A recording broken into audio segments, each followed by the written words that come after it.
교수를 할 수 있는 것은 사실 한자 파생어는 뭐예요? 접사를 더해서 반열을 만들죠. 그러니까 학생들이 여기에서 조금 힘들어하게 됩니다. 그래서 구속인데 반대말은 불구속이고요. 등록의 반대말은 미등록이 되는 거죠.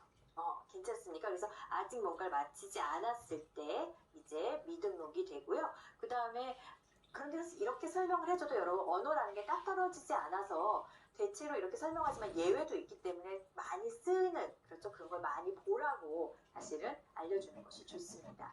그래서 반의어의 그 짝에 대한 교수가 필요하고요. 그것이 이제 파생으로 이루어진다는 걸 여러분이 좀 알아두셨으면 좋겠습니다. 다음으로 그 이제 실제 그 결합하는 명사들은 이미 사실은 국어사전에서 이제 활용되고 있는 것을 참조하시면 되고요, 여러분이. 뭐 표준국어 대사전 이런 데서. 그 다음에 사전에 제시가 안 되는 것들도 있어요. 그런 것들은 기본적인 의미, 그렇죠? 그런 거를 고려해서 가르치면 되겠습니다. 자, 파생어를 어떻게 가르쳐야 하는가, 뭔가 파생어 교수에 대한 걸 살펴보았는데요. 이번에는 합성어 교수에 대해서 살펴보도록 하겠습니다. 자, 그런데 합성어라고 할 때는 가장 첫 번째 난관으로 부딪히는 것이 합성어와 구를 구별하는 것이 어렵다는 거예요. 자, 여기 이 뭐예요, 여러분? 이게 버스죠. 여러 가지 버스가 있는데요. 지금 보세요. 고속버스, 마을버스, 공항버스, 노선버스가 있고요. 심야버스, 간선버스, 지선버스, 광역버스가 있습니다. 자, 이 버스가 지금 다 4개씩 있는데 이 둘의 차이는 뭐예요? 여러분이 예리하게 화면을 보시면 알 수 있는데요. 자, 여기 띄어쓰기가 얘들은 이쪽은 되어 있고 이쪽은 되어 있지 않습니다. 자, 띄어쓰기가 되어 있지 않다는 건 여러분 쉽게 말해서 이거는 단어라는 뜻이에요. 그래서 여기에 고속버스, 마을버스, 공항버스, 노선버스는 띄어쓰기가 없잖아요. 그쵸? 이거 다 붙어있는 이건 합성어로 볼 수 있고요. 심야 띄고 버스, 간선 띄고 버스 이렇게 되어 있는 건 여러분 구라고 볼 수 있습니다. 그래서 두 가지를 구별하는 것이 쉽지 않고요.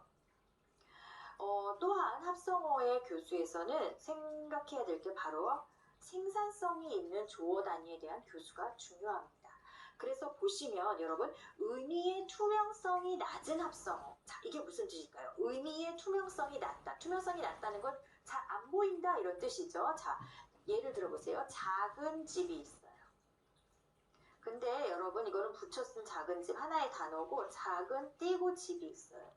이렇게 띄어쓰기를 한 작은 집은 정말 크기가 작은 거죠. small, 이런 small house 이런 뜻인데 이 작은 집은 여러분 뭐예요? 붙여 쓴 하나의 단어가 된 작은 집은 작은 아버지의 집이죠. 그렇죠? 이거는 여러분 굉장히 작은 집의 이 작은 아버지의 집은 굉장히 뭐예요? 투명성이 낮죠. 이걸 가지고 추측하기가 어려워요. 작은 아버지의 집이라는 걸. 그런데 이렇게 좀 이 투명성이 낮은 그런 합성어도 있지만 상대적으로 구성 성분의 의미를 알면은 합성어의 의미를 짐작할 수 있는 뭐가 있어요? 병렬 합성어도 있어요, 여러분. 그러니까 그냥 두 개를 합치면 이렇게 병렬로 연결된 걸 합치기만 하면 뜻이 생각나는. 보면 아까 뭐 고속버스 이런 거 다 사실은 그냥 뜻이 스쿨버스 하면 여기 밑에 나와 있는데 다 뜻이 이해가 가잖아요. 그렇죠? 학교 갈 때 타는 버스 이런 식으로. 그래서 생산적인 조어 단위를 중심으로 하는 어휘 교수가 필요합니다. 예를 들면 여러분 버스라는 거 계속 버스가 나오는데요. 그 합성어가 매우 많아서 조어 단위가 굉장히 생산적이죠. 아, 버스랑 이렇게 합쳐지는 말이 많구나. 그래서 고속버스, 공항버스, 마을버스, 관광버스, 미니버스, 셔틀버스, 스쿨버스 이런 식으로 다 하나의 단어로 벌써 쓰이고 있는 그런 게 있는데 여기에서 우리가 중요시 생각해야 될 거는 생산성이 있는 어근이 있다. 그렇죠. 그런 겁니다. 자, 그리고 우리가 합성어에서 또 하나 살펴봐야 할 것은 전체가 여러분 비유적으로 사용돼가지고 그 의미가 투명하지 않은 합성어들이 있습니다. 아까 의미가 투명하지 않다는 거죠. 그냥 바로 연결했을 때 잘 의미를 추측할 수 없는 것들. 보시면 단어나 접사의 결합으로 인해서 합성어와 파생어가 이제 비유적인 의미를 갖는 경우가 있는데요. 이럴 경우에는 어떻게 해야 돼요? 이거 하나하나를 자 이거는 이거 더하기 이거야 이렇게 하다기보다는 전체를 하나로 가르치는 것이 합리적입니다. 예를 보시면 쉬운데요. 바로 전체가 비유적으로 사용되어서 의미가 투명하지 않은 합성어가 있습니다. 뭐냐 하면 자 봅시다. 가시라는 게 있는데 가시방석. 여러분 무슨 뜻이에요? 가시가 박힌 방석에 앉는 것처럼 불편하다라는 그 의미를 유추할 수 있는 건데, 이게 가시방석이 가시 플러스 방석이다 이렇게 하는 것보다는 뭔가 불편하다의 의미가 있다 이런 식으로 접근하는 것이 훨씬 낫다는 거죠. 자, 상자가 있는데요. 바보 상자 이렇게 했어요. 바보 더하기 상자인데 이거 텔레비전에 대한 비유적인 표현이죠. 그래서 바보 상자를 텔레비전을 말한다 이렇게 했을 때 막 하나하나 다 분석하기보다는 비유적으로 이런 뜻이 있다라고 알려주는 것이 좋습니다. 돌아가다도 돌다와 가다 이렇게 설명하기보다는 이거는 죽다라는 의미다라고 우리가 해줄 수가 있는 건데요. 죽음이라는 것이 뭐예요? 태어난 곳으로 다시 돌아가는 것을 이제 비유적으로 표현하는 거죠. 그래서 하나하나 어떤 것들 비유적으로 쓰인 것들은 분석하기보다는 이게 전체적으로 이런 의미다라고 설명하는 것이 학습자들이 더 이해하기 쉽습니다. 자, 여기까지 괜찮습니까? 자, 오늘의 마지막 파트인 여러분 보카보 교수의 쟁점에 대해서 살펴보도록 하겠습니다. 보카보 교수의 쟁점에는요, 그러니까 보카보를 가르칠 때 여러 가지 이슈가 되는 그런 문제들을 여러분과 같이 한번 나눠보고 싶은 건데요. 먼저 교수 자료 선택에 있어서 우리가 좀 생각해 볼 필요가 있습니다. 뭐냐 하면 여러분 합성어와 이제 파생어라는 것은 결국 새로운 단어를 만들어내는 거잖아요. 그런데 이런 것들이 사실은 이제 표준국어 대사전, 그렇죠? 국립국어원에서 발간한 표준국어 대사전이라는 것이 있는데 이 사전에 다 어떻게 돼요? 다 올라가 있을까요? 다 등재되어 있을까요? 그렇지 않습니다. 그렇기 때문에 이제 그러면 어떤 걸 가르쳐야 하는가? 이런 문제들이 발생하는데요. 여기서 제가 하나 또 말씀드리고 싶은 것은 여러분 한코 교육을 하면서 표준국어 대사전은 여러분의 평생 친구입니다. 정말 만나면 좋은 친구 하듯이 꼭 옆에 붙어 다니면서 자, 항상 이 단어를 잘 모르겠다. 그러면 사전을 찾는 습관을 들이셔야 돼요. 그래서 이 사전 이게 원래 의미는 이런 뜻이구나. 그런데 그걸 그대로 학생들에게 전달할 수 없기 때문에 더 쉽게 바꾸면서 사실은 전달하는 것이 필요한 거죠, 여러분. 그래서 이 사전을 꼭 많이 참고해 하라고 여러분에게 알려드리면서 여기에 보면은 붙임표 이렇게 이런 대시로 되어 있는 이 붙임표로 그 어휘의 직접 구성 성분 결과를 밝히고 있습니다.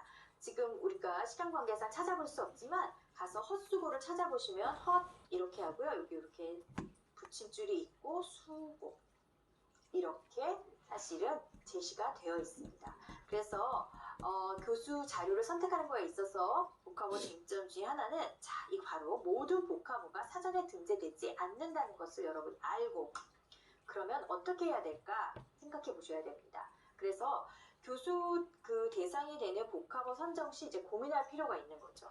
왜 그래요? 아까 말한 대로 사전에 파생어, 합생어가 다 등재되는 것이 이제 원칙이지만 다가 아니라 그게 등재가 되면 좋지만 모든 게 오르는 것은 아니고 또 빈도가 높은데 누락되기도 합니다.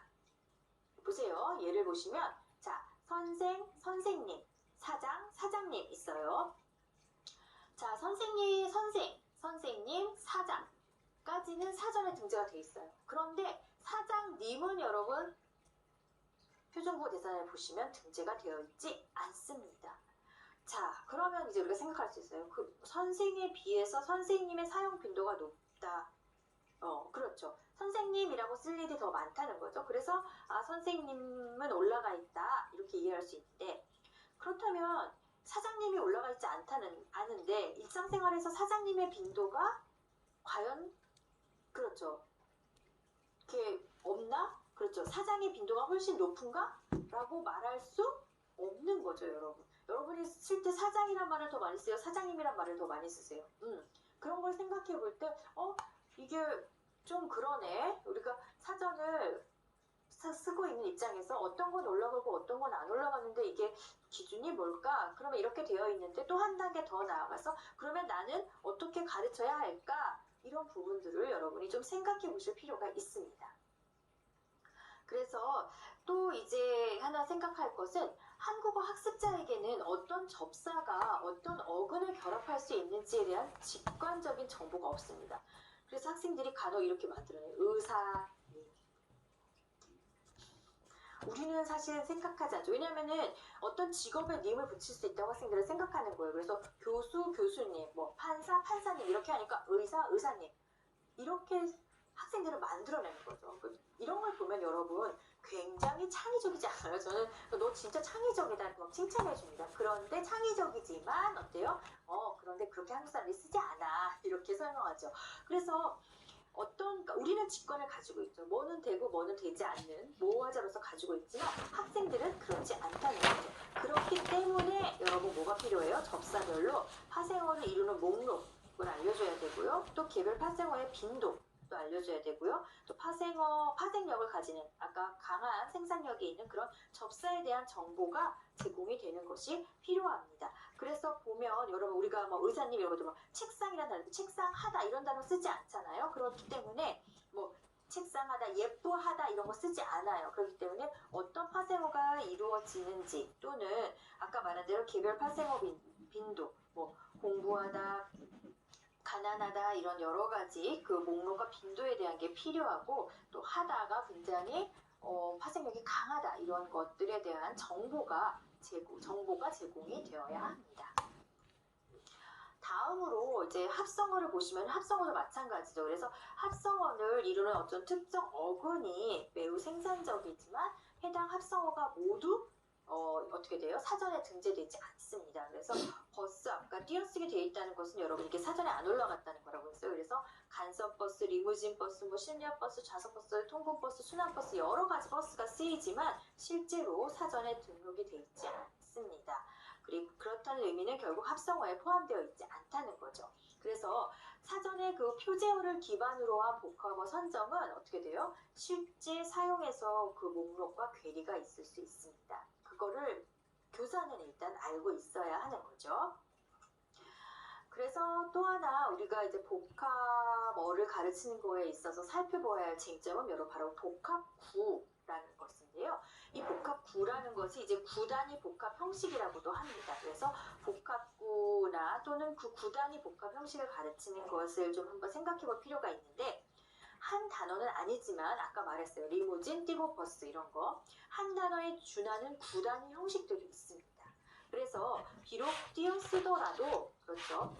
띄어쓰기 했다는 것이 단어가 아니지만 그래서 굳이만 한 단위처럼 인식된다는 점에서는 한국어 교육에서 매우 중요합니다.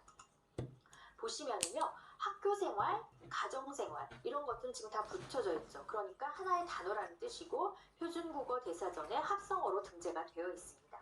반면 회사 뛰고 생활, 직장 뛰고 생활은 같은 생활인 것 같은데 이 조어 방식이 그렇죠. 아주 유사하죠. 그렇지만 합성어로 등재가 되어 있지 않습니다. 그런데 학생들이 이걸 그냥 어떤 하나의 단위처럼 받아들이는 거죠.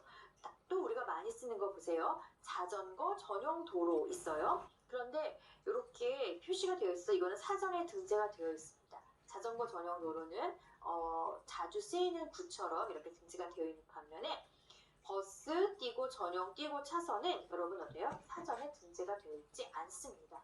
그래서 자전거만 다닐 수 있는 그 자전거 전용 도로와 버스 전용 차선은 사실은 어떤 비슷한 것 같은데 하나는 되어 있고 하나는 되어 있지 않죠. 그래서 여러분 한국어 교육의 측면에서는 어떻게 바라봐야 돼요? 사전에서의 그 합성어 인정 여부와 관계없이 복합구를 복합구 그러니까 이렇게 띄어쓰기 된 그 구 단위를 하나의 단위로 인식하여 제시하는 것이 효율적일 수 있습니다. 자, 그렇다면 여러분 한국어 교육에서 많이 사용되는 구 단위 아까 사전에는 없지만 이런 것들은 어떤 것이 있을까요? 그래서 교재와 토픽 시험 이런 거 분석해서 봤을 때 표준 국어 대사전에는 등재가 되지 않았어요. 그렇지만 구 단위로 인식하면서 사용되고 있는 것들의 리스트를 제가 한번 보여드리겠습니다. 보시면은요 뭐예요? 여러분 교환에는 더 많이 있는데 여기에서는 간단히 보여드리도록 하겠습니다. 자, 여자친구. 여러분 여자친구가 마치 하나의 단어라고 생각하시는 분이 많은데요. 여자친구는 사전에 찾으면 없습니다. 네, 여자친구는 뭐예요? 여자 띄고 친구. 그래서 뭐 여자 사람 친구 뭐 이런 것도 있고 그러긴 하지만 그래서 이런 단어도 이제 하나의 학생들은 어떤 하나의 단어처럼 이렇게 인식을 하지만 사실은 구단인 거고요. 봉사활동. 이런 것들, 그 다음에 남자친구, 네, 그 다음에 설문조사 이런 것들이 다 하루 종일 신입사원 이런 것들이 다 띄어쓰기가 되어 있는 상태로 그래서 단어는 아니고 그러나 하나의 어떤 어휘소로 우리가 받아들이고 있는 것들을 들 수 있겠습니다. 자, 그러고 이제 또 하나 우리가 살펴보는 것은 아까 그런 여러 가지 뭐 여자친구도 마찬가지지만요. 외국어로 번역하면 이게 한 단어로 인식되는 경우들이 많이 있죠. 뭐 girlfriend 이렇게 하면 그거는 영어에서 하나의 단어인데요. 우리에서 사실 엄밀하게 말 여자 띄고 친구니까 하나의 단어라고 볼 수는 없잖아요. 그래서 그게 외국인 학습자들에게 단어 단위로 사실은 인식되기 쉬운 겁니다. 아침 식사, 저녁 식사 이런 것도 마찬가지예요. 아침 식사 뭐예요? 뭐 breakfast, 저녁 식사, 디너 이렇게 하면 그냥 학생들은 똑같이 이게 뭐예요? 뭐 breakfast 이렇게 하고 디너 이렇게 했을 때 이걸 그냥 영어 학생 하나의 단어로 인식하면서 아침 식사가 하나의 단어고 저녁 식사가 하나의 단어구나 이렇게 인식할 수 있죠. 그런데 사실은 단어가 아니기 때문에 이제 사전에 올라가 있지 않죠. 그래서 실제로 한국어 교재를 분석해 보시면은 그 구단이 이러한 예들은 어떤 뭐 연세대학교 교재는 붙여쓰고 이화여자대학교 교재는 띄어쓰고 막 이렇게 사실은 혼란을 보입니다. 그래서 사실 모국어 화자에게도 우리에게도 이게 단어인지 아닌지 구별하기가 쉽지 않잖아요. 그렇기 때문에 여러분 어떻게 해야 합니까? 한국어 교육에서는 단어 성립 여부에 초점을 두기보다는 그러니까 이게 단어냐 단어가 아니냐 이렇게 하기보다는 어떻게 해야 돼요? 이를 폭넓게 수용해서 목록을 그렇죠? 정비하는 것이 중요합니다. 이런 것들이 아까 제가 보여드린 것처럼 쭉 이렇게 같이 많이 이렇게 쓰이는구나 이렇게 알아두시고 학습자들한테 그렇게 가르쳐주는 것이 필요합니다. 자, 그래서 지금까지 여러분 우리가 보카버라는 것, 그리고 보카버의 합성어와 파생어가 있는데 이런 것들을 가르칠 때 또 무엇을 중요하게 생각해야 하나 뭐 이런 거에 대해서 살펴보았습니다. 자, 여러분이 너무 힘들고 이거 도대체 왜 배우나 막 이렇게 하실 분들이 있을 것 같아서 제가 야심차게 준비했습니다. 자, 여러분 실제로 이런 교재가 있어요. 그 학생들에게 이런 파생어, 합성어를 가르칠 수 있게 잘 구성되어 있는 교재가 있어서 제가 그 교재를 한번 소개해 드리려고 합니다. 그렇죠? 이런 뜬구름 잡는 얘기가 교재에서는 어떻게 반영이 되어 있고 외국인 학생들은 어떻게 배우고 있는가 살펴볼 필요가 있습니다. 여기 보세요. 사라는 그렇죠. 접사를 가지고 만든 교재인데요. 보시면 직업, 직업인 이렇게 뜻을 이제 접사가 가지고 있는 뜻을 나타내고 있고요. 요리하고 사 이렇게 띄어져 있죠. 그래서 퍼즐이 요리사 하나로 맞춰지면서 전문적으로 어떤 일을 하는 사람이라고 이제 뜻풀이를 해놓고 있습니다. 그래서 이 사가 이제 그런 전문적으로 어떤 일을 하는 사람을 뜻하는 거죠. 그래서 요리사 하면 뭐예요? 음식 만드는 일을 하는 사람하고 여기 그림이 이렇게 나와 있죠. 네, 여러분 잘 안 보이시면 그 교환을 보시면 될 것 같아요. 그래서 여기 사라고 해놓고 사가 한자로 두 개가 있는데 여기 보면은 이렇게 미용사, 보육사, 간호사, 전도사, 사진사, 선교사, 요리사 이렇게 이 사로 만들어질 수 있는 단어들이 제시되어 있고요. 또 여기